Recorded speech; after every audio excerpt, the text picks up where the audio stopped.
So let's start with the Peach Bowl. The Peach Bowl, number 4, Ohio State versus number 1, Georgia. Georgia and Ohio State. And Ohio State had to feel, listen, they're fortunate to be in this spot. I think that we all acknowledge that. I think they would even acknowledge that. Georgia, they fully expected to be in this spot. This has been the best team in the country over the last 18 months. And last year, they were a sensational team. This year, they have been the equal. And I think a lot of us, I think me included, didn't know exactly what to expect here a year after a championship. We've seen these teams, not named Alabama, not necessarily play great the next year after a championship. And yet, this Kirby Smart team and program is clearly just rolling right now. And this team is really good.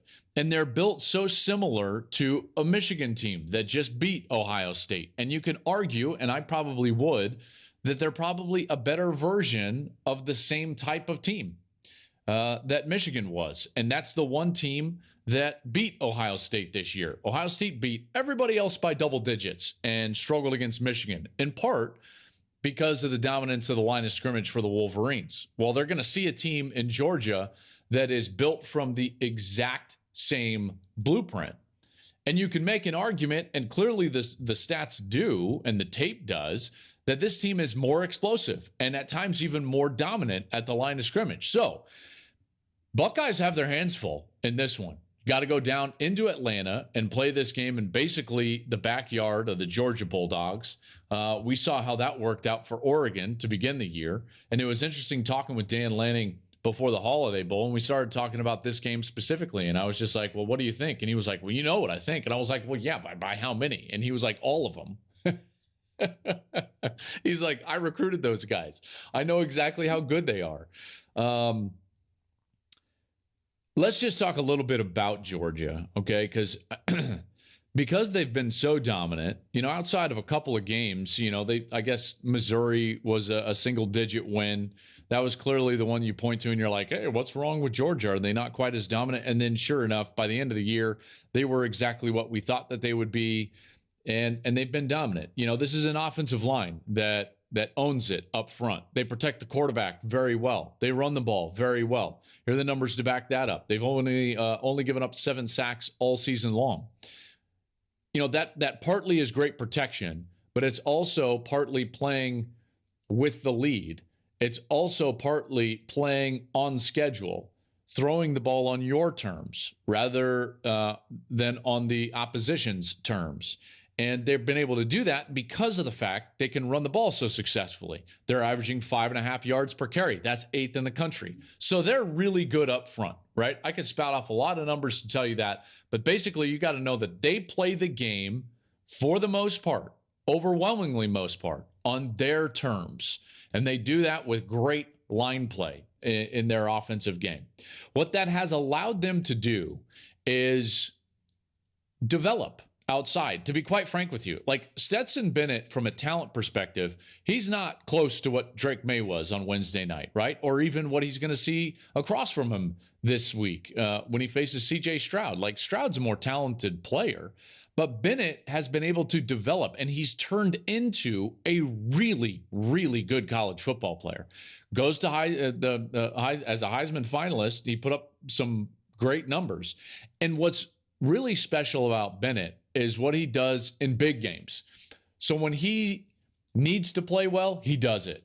And here's the evidence of that. Going back to last year's playoff, here's a guy that in his last 5 games against top 15 teams, he's thrown the ball for 72%, about 287 yards per game, 13 touchdowns and no interceptions. In fact, he's got 15 total touchdowns and only 2 turnovers, a couple of fumbles.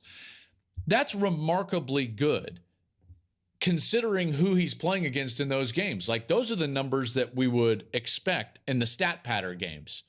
When you're playing the lower level teams or the bad teams within your conference, those are the numbers that you expect. And he's doing it in the absolute upper echelon, gotta play great moments of the season. Again, going back to last year's playoff, he's been absolutely fantastic. And how do they do that? Well, they do that with a stable of backs, a really good offensive line, and then what has become really, as far as a 1-2 combination goes at the tight end position, the best tight end room in America. Their passing game basically is a tight end oriented passing game. Now, they'll throw it to other guys, obviously. But when you look at these two guys, Brock Bowers and Darnell Washington, they are the ones that are leading the charge. Okay, you step back and you look at them and like combined, they've got 78 catches and 1,100 yards and 8 touchdowns. When they need something, Bowers is generally the guy. They'll hand it to him on the jet sweeps. You guys have seen it. You've seen the highlights. This guy's a dynamic player. I think he's one of the best players in America. In fact, I think the two best players on the field I guess this will be on Saturday, in the Peach Bowl are going to be Marvin Harrison Jr. and Brock Bowers. Both of them will have to play another year, but I think those are the two best. Now, yes, Jalen Carter is a heck of a player. There's no doubt, and he'll get his due. It's just hard to evaluate the production and the impact of Jalen Carter versus guys like Bowers and Harrison in the passing game. But that's neither here nor there. This is a team, though, that when you look at how would you beat a team like this? Where are the holes? Where are the weaknesses? They have shown you can get after them in the passing game a little bit. Okay, again, like it's not like they're 100th in passing defense. It's not like they're bad in passing defense, but if you've got the right type of system and the right type of quarterback who's veteran, who knows what he's doing, and maybe even more in particular, the right type of wide receivers to attack and win the one-on-ones, which is the key, winning the one-on-ones on the outside, you can throw the ball against Georgia. And we've seen that. Now, Tennessee wasn't able to do that this year, and they had a dynamic passing game. But what we did see last year was Alabama do that. They were on the way to do that even in the national championship. And then in the last game that we saw, what did we see? LSU did that. They were very dynamic in that game. From a yards perspective, big plays perspective, they allowed 10 pass plays, Georgia did, of at least 20 yards to LSU. That's the most in the Kirby Smart era. Well, that's not a good trend when you're about to face a passing game that's much better than LSU. Okay, there's only a couple of passing games that when you combine the schematics of how they attack you and the personnel of who's on the outside, that you can confidently say, like, yeah, they won't be overwhelmed against Georgia. And there's only a couple that you would say, hey, they might even have the advantage over Georgia, even though Georgia is a great defense. Well, Ohio State is one of those. So from that perspective, as great as Georgia is, as the 1 seed, as the undefeated SEC champ, this is probably the one team of the 4 or 5 that they could have possibly faced that they were like, no, this is probably not the best matchup for us. It's not a bad matchup, obviously. I just went through all the things that they were dominant in, but it's not the best matchup for them. Obviously, they would have loved to have seen a team that is not as dynamic throwing the ball with C.J. Stroud at quarterback and Marvin Harrison Jr. and Emeka Ibuka and even guys like Stover at the tight end position, even Fleming out there. They'll throw it to the back. So this is a team offensively in Ohio State that at least has a glimmer of hope that they can move the ball and produce some yards and points, because we've seen offenses that are similar do that against Georgia. Their biggest strength, though, I'm going to save for a moment. Let me just stop or end with this for Georgia. If there is one key for Georgia, it's like, what would you tell the Georgia team if they gave you the ability? This is what I would say. If I had Kirby Smart right here, if I had Georgia and their team right in front of me, I would say, be yourself. You're the best team in America. You have been for 18 months. Be yourself.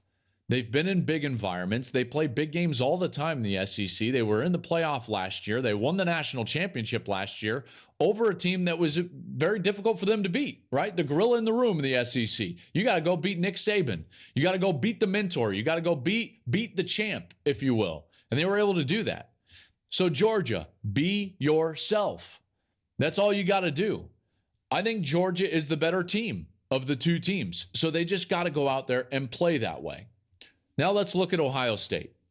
Okay, so Ohio State comes into this, and man, you talk about like a weird month in Columbus, because the sky is falling, and yet They're 21-2 in their last 23 and are in the playoff and have a chance to win a national championship.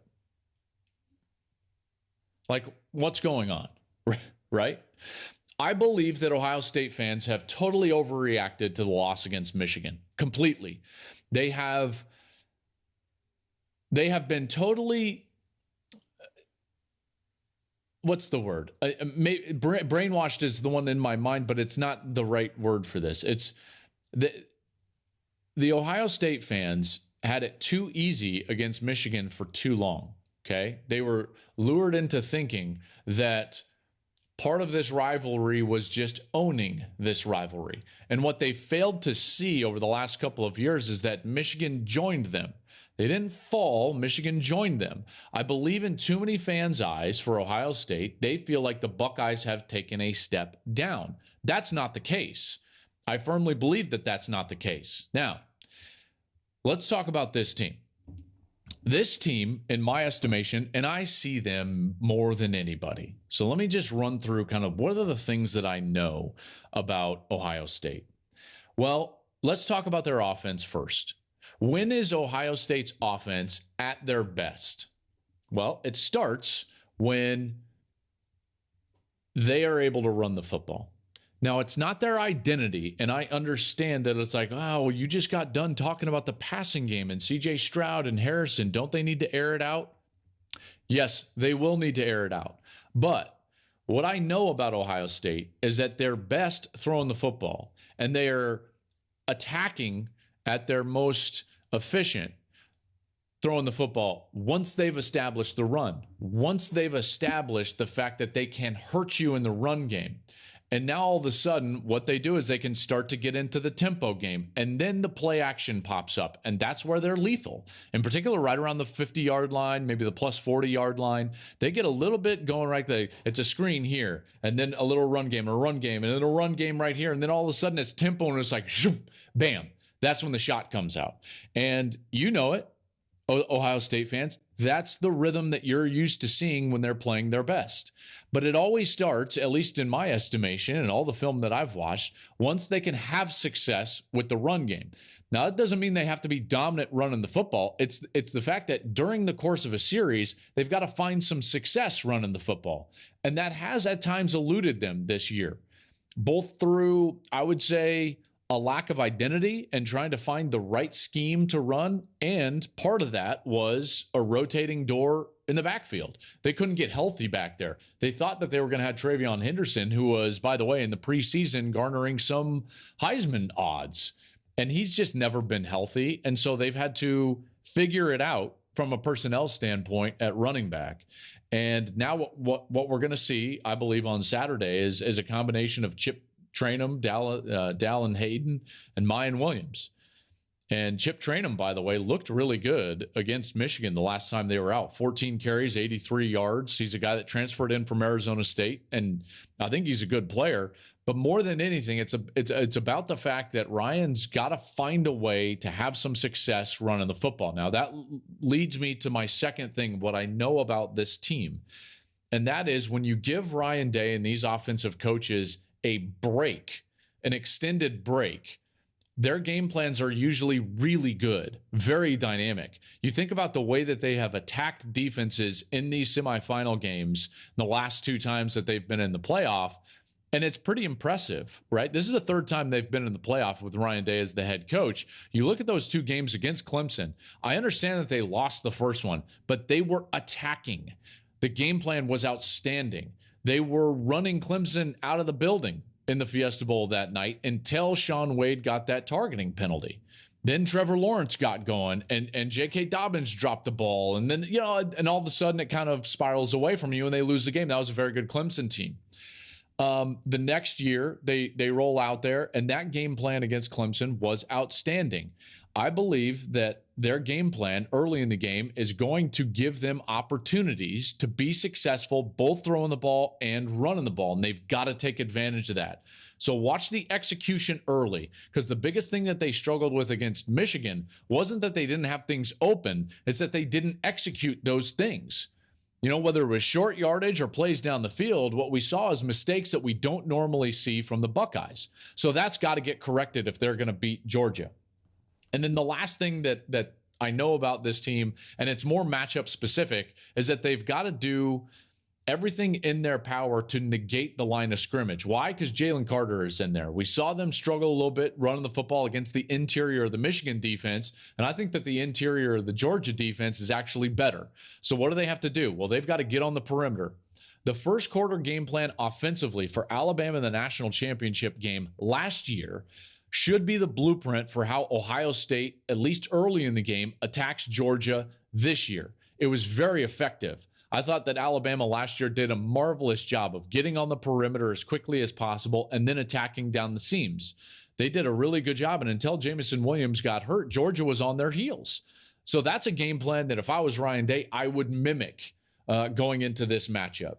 They've got to negate the line of scrimmage as much as they can. And then on the defensive side, here's what I know about Ohio State, is that this coordinator, Jim Knowles, has been under an immense amount of scrutiny over the last 4 weeks, and rightly so, right? They didn't adjust well enough in the second half of that game against Michigan. This is a defense that is built on really three premises. They want to be able to have a defense that can be multiple with quick calls so that they can face tempo teams and still have multiple fronts and multiple blitz structures. They want to be able to confuse the quarterback. We saw that most of the season with that 3 safety look that they have on the field. And they use that confusion to create pressure. They want the quarterback to hold the ball, pump the ball, pat the ball, and then all of a sudden get the pressure on them. We saw that at times this year as well. My question is, how risky are they going to have to be in order to control, if you will, or stop the run game for Georgia? Well, I don't know how risky they have to be.